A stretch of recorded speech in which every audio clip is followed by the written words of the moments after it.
प्यारे बच्चों, स्वागत है आप सभी का बुद्धा स्टडी पॉइंट के यूट्यूब चैनल में। और आज इस वीडियो के माध्यम से हम लोग बिहार बोर्ड के 9th क्लास के गणित के प्रश्नावली 1.5 के प्रश्नों को हल करेंगे। तो बच्चों, जैसे कि हमने इसके पिछले वीडियो में प्रश्नावली 1.5 के कुछ प्रश्नों को हल किया था, तो आज सबसे पहले हम 4 नंबर के प्रश्न को देखेंगे। और चौथा प्रश्न है, संख्या रेखा पर √9.3 को निरूपित कीजिए। तो बच्चों, हमें संख्या रेखा पर √9.3 को जो है कि निरूपित करना है। तो √9.3 की अगर बात करें तो इसका जब वर्गमूल निकाला जाएगा तो ये हमारा प्राप्त होगा 3.045, यानी कि ये संख्या रेखा पर 3 से आगे जाकर के प्राप्त होगा। तो आइए इसके लिए हम सबसे पहले एक संख्या रेखा को ड्रॉ कर लेते हैं। तो बच्चों, जैसा कि आप सभी देख रहे हैं कि हमने एक संख्या रेखा ड्रॉ कर ली है। अब हमें √9.3 को इस संख्या रेखा पे दिखाना है। तो हम 0 से माइनस की तरफ जो है कि 9.3 इकाई को इस पे पॉइंट कर लेंगे। तो जैसे आप यहाँ पे देख रहे हैं,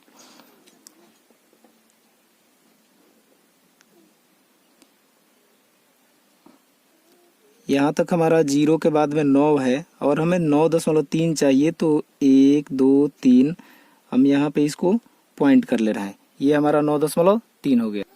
तो बच्चों, हमने 9.3 इकाई को यहाँ से लेकर के यहाँ 0 के सामने तक पॉइंट कर लिया।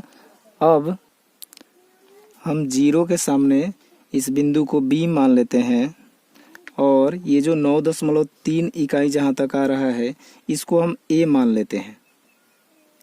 अब इसमें हम क्या करेंगे कि एक इकाई और इसमें मिला लेंगे, एक इकाई और इसमें प्लस कर लेंगे। तो आप देख रहे हैं कि ये जो दूरी आपको दिख रही है एक एक इकाई की दूरी है। तो अब 0 के बाद में एक इकाई हमने इसमें प्लस कर लिया है। अब 0 से इधर हमारा 9.3 इकाई है और ये 1 यूनिट लिखे हैं, 1 यू लिख दिए हैं शॉर्टकट में। तो ये एक इकाई इसमें जुड़ गया। अब हम क्या करेंगे कि यहाँ 1 तक जो एक इकाई हमने इसमें ऐड किया है, यहाँ से लेकर के 9.3 तक की दूरी को 2 बराबर भागों में बांटेंगे। तो बच्चों, 2 बराबर भागों में बांटने के लिए आप लोग जानते हैं कि हम लोग किसी रेखाखंड को जब 2 बराबर भागों में बांटते हैं तो आधी से अधिक दूरी ले हम पहले इधर ऊपर एक चाप काटेंगे, उसके बाद फिर इसी दूरी को लेकर के नीचे चाप काटेंगे। इसके बाद अब प्रकार के लोहे वाली नोक को हम 9.3 जो पॉइंट किए थे वहां पे ला लेंगे और उसके बाद पुनः अब दूसरे तरफ से इस प्रकार से ऊपर एक चाप काटेंगे और पुनः नीचे चाप काटेंगे। इसके बाद में स्केल को रख करके ये दोनों जो कटान बिंदु हमको दिख रहा है इसके हिसाब से एक मिडिल पॉइंट इस प्रकार से डिनोट कर लेंगे। अब इस बिंदु को हम O मान लेते हैं और ये जो 1 यूनिट तक की दूरी को पकड़े हैं इस बिंदु को हम C मान लेते हैं। इसके बाद में ये जो हमको मिडिल पॉइंट मिला है, मध्य बिंदु मिला है, इसको त्रिज्या मान करके इस प्रकार से हम लोग ऊपर एक अर्धवृत्त की रचना करेंगे। इस प्रकार से बराबर कर लेंगे और उसके बाद में एक अर्धवृत्त की रचना करेंगे।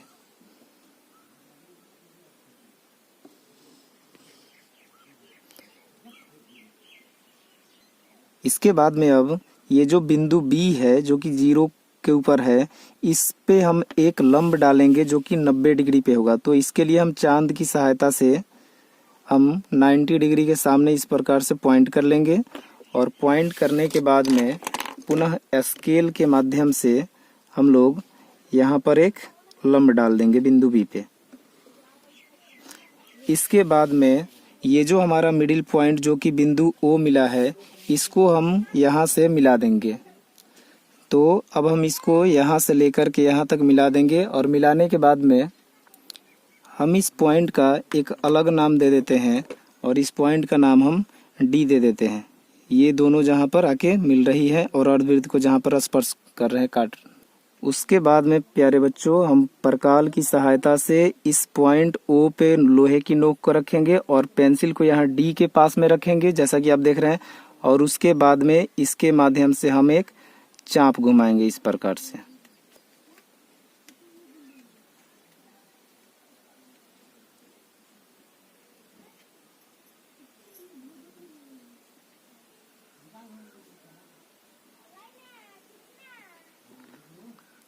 जैसा कि आप देख रहे हैं। और उसके बाद में इस तरह के तमाम क्वेश्चंस को हमने पहले भी इस तरह से संख्या रेखा पर प्रदर्शित किया है। तो अब ये जो चाप हमारा आके यहाँ पे जो टच कर रहा है, यही हमारा रूट 9.3 है। यहाँ पे हमारा रूट 9.3 पड़ेगा। अब जैसा कि आप देख रहे हैं कि रूट 9.3 का वर्गमूल हमने कैलकुलेट किया था तो 3.045 आया था। तो इसका मतलब कि 3 से बाहर ही संख्या रेखा पर रूट 9.3 हमारा पड़ेगा। तो बच्चों आइए अब हम इसको सॉल्व करके भी देख लेते हैं कि ये हमारा जो रूट 9.3 है संख्या रेखा पर, ये सही है या नहीं है। तो समय बचाने के लिए हमने इसको पहले से ही बना के रख लिया है बच्चों। तो आप देख रहे हैं कि ये हमने लंब डाला था, इस हिसाब से त्रिभुज एक जो बन रहा है यहाँ पे ODB, ये एक समकोण त्रिभुज बन रहा है। तो हमने लिख दिया है कि त्रिभुज OBD एक समकोण त्रिभुज है।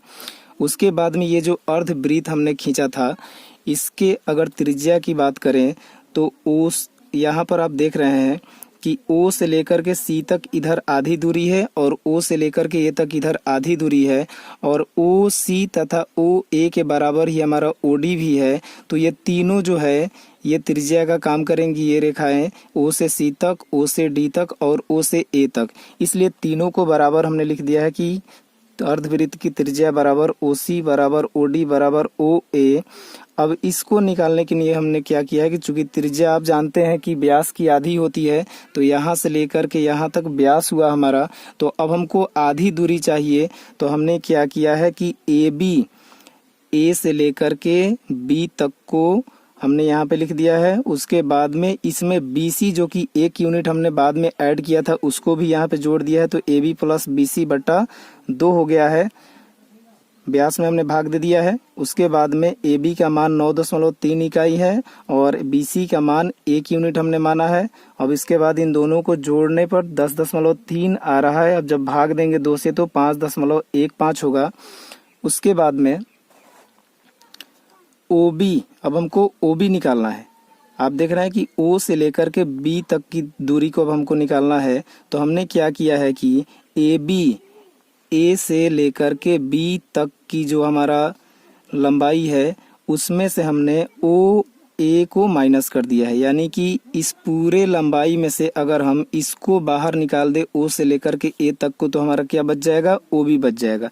तो AB माइनस OA। अब AB का मान 9.3 है और यहाँ पे हमारा OA आप देख रहे हैं कि OA बराबर कितना है, 5.15। तो हमने बैठा के कैलकुलेट कर लिया है, 4.15 आया है। अब पाइथागोरस प्रमेय का प्रयोग करके हमने त्रिभुज OBD में BD को कैलकुलेट किया है। ये BD आप देख रहे हैं, B से लेकर के ये D तक जो हमने लंब डाला था इसको कैलकुलेट किया है। अब चूंकि यही जो हमारी रेखा है यही रूट 9.3 को निरूपित कर रही है यहाँ पे। तो पाइथागोरस प्रमेय से त्रिभुज OBD में BD बराबर, तो BD हमारा क्या है, ये है। अब इसको हमको निकालना है। तो ये हमारा कर्ण OD है और ये हमारा लंब हो रहा है। तो लंब निकालने का फॉर्मूला होता है कर्ण का स्क्वायर माइनस आधार का स्क्वायर। तो कर्ण OD है और उसके बाद में आधार हमारा OB है। तो हमने यहाँ पे कर दिया है रूट अंडर OD का स्क्वायर माइनस OB का स्क्वायर। अब OD का वैल्यू हमने यहाँ से ले लिया है 5.15, इसका वर्ग कर दिया है, और OB का वैल्यू हमने यहाँ से ले लिया है 4.15 का वर्ग कर दिया है।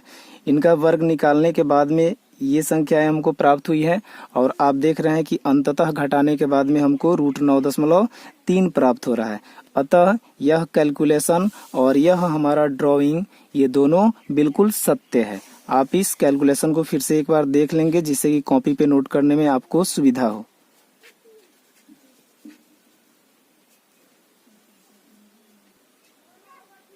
तो बच्चों चलिए अब इस प्रश्नावली के 5वें प्रश्न को देखते हैं। और 5वें प्रश्न में अलग अलग 4 प्रश्न दिए हैं रोमन में, और ये कह रहा है कि निम्नलिखित के हरों का परिमेयकरण कीजिए। तो हर का परिमेयकरण हमने इसके पिछले वीडियो में बेहतर तरीके से समझाया था आप सभी को। तो आइए अब इसको हल करते हैं। पहले प्रश्न को, जो कि है 1/√7, इसका हमको परिमेयकरण करना है और इसमें जो हर है उसका परिमेयकरण करना है। तो इसके लिए हम इसको लिख सकते हैं कि 1/7 बराबर 1/√7 गुने, आपको पता होगा कि हमने पिछले वीडियो में क्या बताया था कि जिसका परिमेयकरण करना है उसी से ऊपर और नीचे गुना करते हैं। तो यहाँ पे √7 और बट्टा रूट 7। अब हम ऊपर का ऊपर से गुना करेंगे और नीचे भी गुना करेंगे, तो ये हमारा 1 में रूट 7 से गुना होगा तो ऊपर हो जाएगा रूट 7। उसके बाद में रूट 7 से रूट 7 में गुना होगा तो ये दोनों सेम है, रूट के अंदर के जो अंक हैं वो सेम है, इसलिए रूट कैंसिल हो जाएगा और सिर्फ ये हमारा 7 बच जाएगा। और यही हमारा इस प्रश्न का आंसर हो जाएगा। आइए अब रोमन के दूसरे प्रश्न को देखते हैं। 1 बटा रूट 7 माइनस रूट 6 में हर का परमेकरण करना है, तो हम इसको क्या लिख सकते हैं कि 1 बटा रूट 7 माइनस रूट 6। अब यहाँ पे गुना करेंगे किससे? अब चूंकि हमने बताया था इसके कॉन्सेप्ट में कि बीच में अगर कोई चिन्ह हो और दो संख्याएं हो तो हम बीच के चिन्ह को चेंज कर देते हैं। तो यहाँ पे अगर माइनस है तो अब क्या हो जाएगा? चेंज होकर के प्लस हो जाएगा।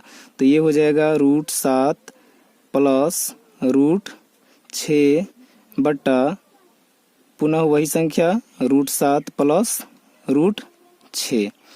इसके बाद में अब रूट 7 प्लस रूट 6 में गुना करेंगे 1 से, तो ऊपर हमारा हो जाएगा, तो ये ऊपर गुना होकर के हो जाएगा रूट 7 प्लस रूट 6। अब नीचे की अगर बात करें तो यहाँ पे रूट 7 माइनस रूट 6 है, यहाँ पे रूट 7 प्लस रूट 6 है।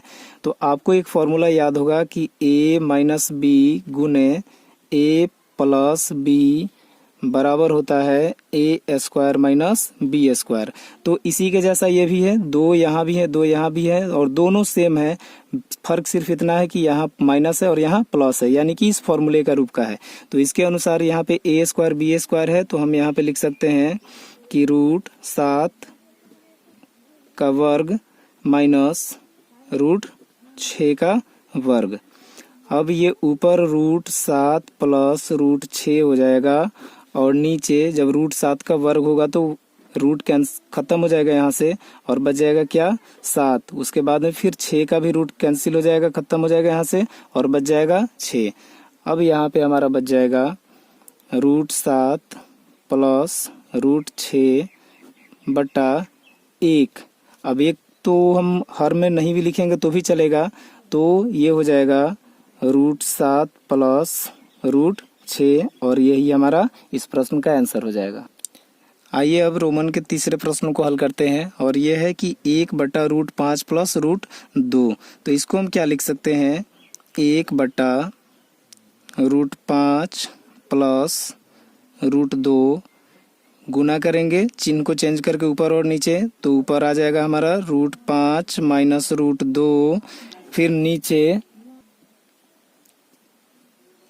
रूट 5 माइनस रूट 2 हो जाएगा। अब ऊपर जब गुना करेंगे 1 से रूट 5 माइनस रूट 2 में, तो ये हो जाएगा रूट 5 माइनस रूट 2।